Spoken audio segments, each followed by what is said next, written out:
Alcala ay anak ng isang mahirap na pamilya na ipinanganak noong taong 1400s sa maliit na bayan ng San Nicolas del Puerto.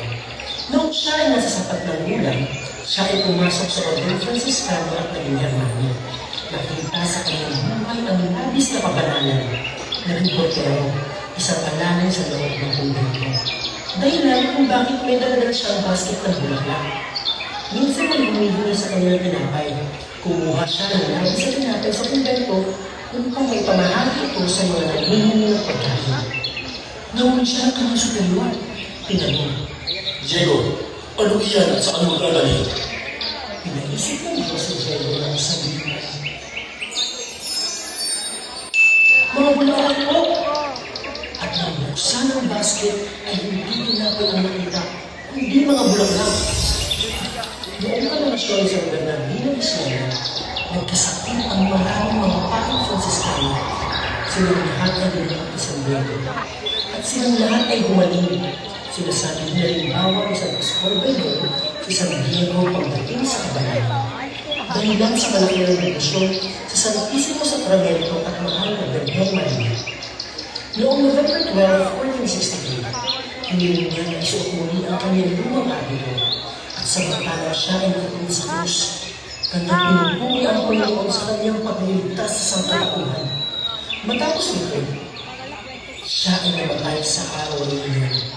Nanatiling buo ang kanyang katawan at imbis na mabawang amoy ang masamyo, ay napakapango na naaamoy mula sa kanyang bakal.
Jack Painters, Jamil Hana, Ashley Sida, Angel Rosa Alcalá, Lian Nieves, Ina Garcia, Chico Garcia, Big Piso mga nagawa ng props, Ian Magalita, Sherman Aniabas, Latvia Garcia,